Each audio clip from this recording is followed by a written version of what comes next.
Do you want to go, Jamie, or you want me to go, or I don't know. I mean, well, I'll just say that. I'm really excited about this director. Is it Denis Villeneuve? Is that, Yeah. Yeah.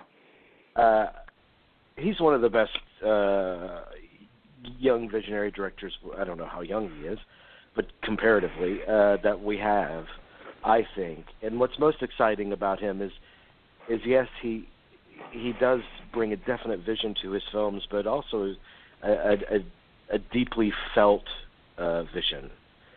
So, a movie like Arrival could have been a very cold exercise in production design and sound and logistical twists and turns, and it's a puzzle of a movie. But he brings a real pathos to it. So I appreciated Arrival on the basis of the feeling of it more than the logic of it. Even though I'm sure that the logic of it makes sense.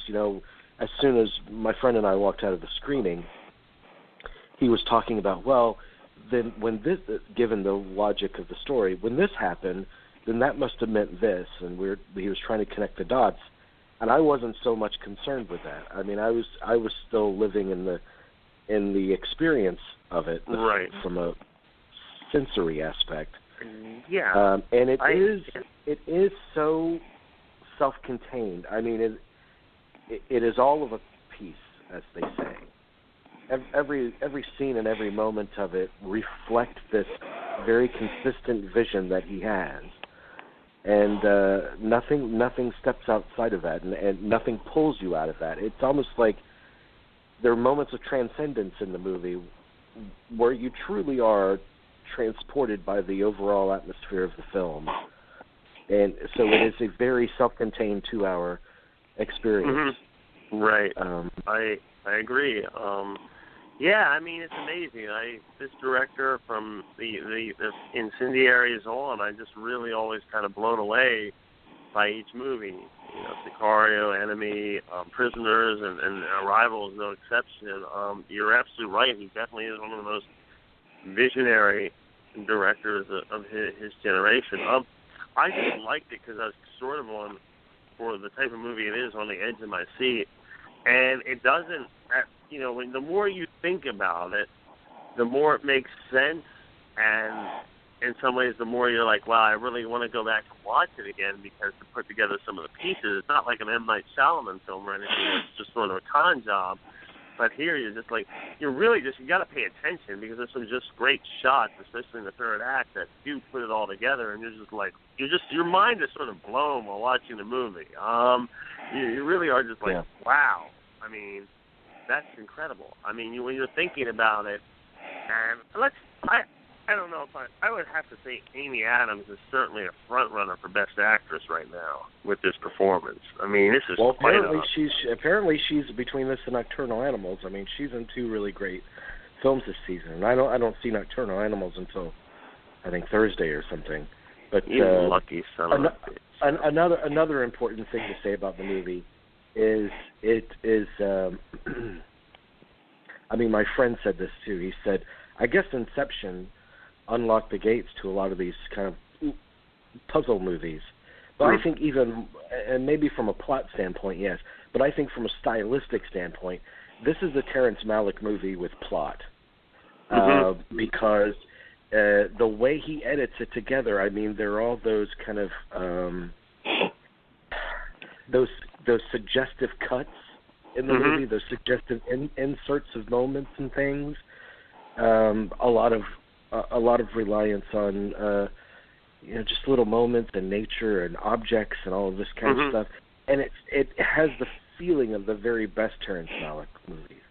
When I say the feeling of it, it's like I've just recently gotten into ambient music, and some ambient music, some ambient music makes me nervous, and because it's just nervous making for me, and I'm like, isn't this the opposite effect of what ambient music should do?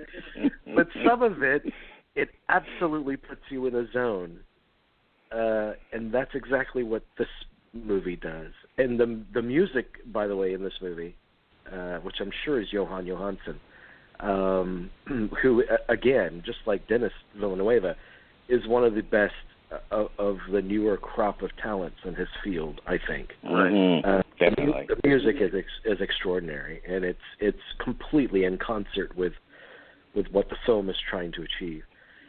So there's Terrence Malick, there's obviously Kubrick. Every time it showed the pod, and it shows the pod in moments, and there are moments in the movie where it goes completely silent, like there's no audio track whatsoever. Right. And a lot of times when it shows the actual pod, it does that, if I recollect correctly.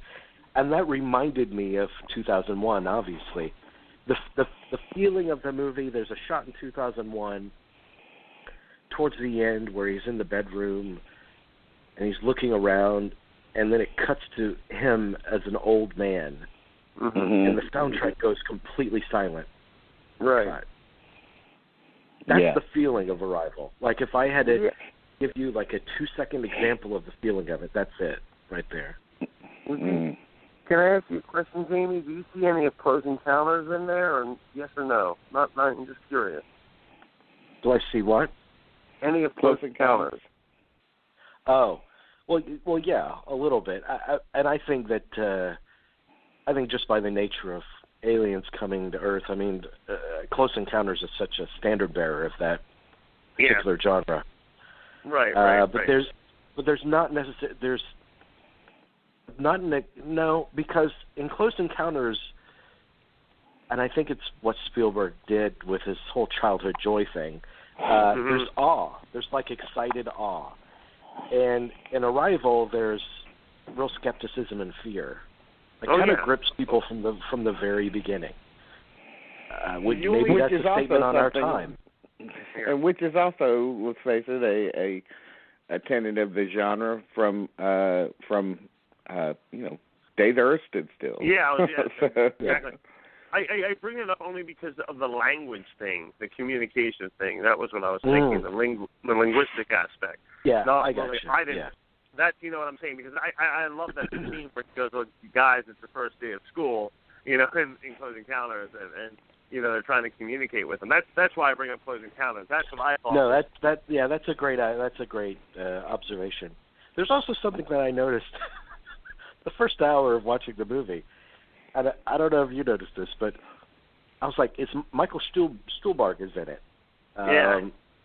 And I was watching it, and obviously he's a very prominent supporting character actor in many movies. He's a great actor. And I was thinking to myself, are they only going to shoot him in profile? Because for the first hour, you'd never see him face the camera. He's always shot in profile looking at TV monitors. And then finally he has a scene. He has 2 scenes of the movie where he's actually facing the camera. But for a while I was like, man, this is an interesting way to utilize an actor. That's funny, man. That's really... I hate to say this. I was watching Doctor Strange last week, and he's in that, I believe. And I thought it was Bobby Moynihan at first from SNL. Oh, wow. Yeah.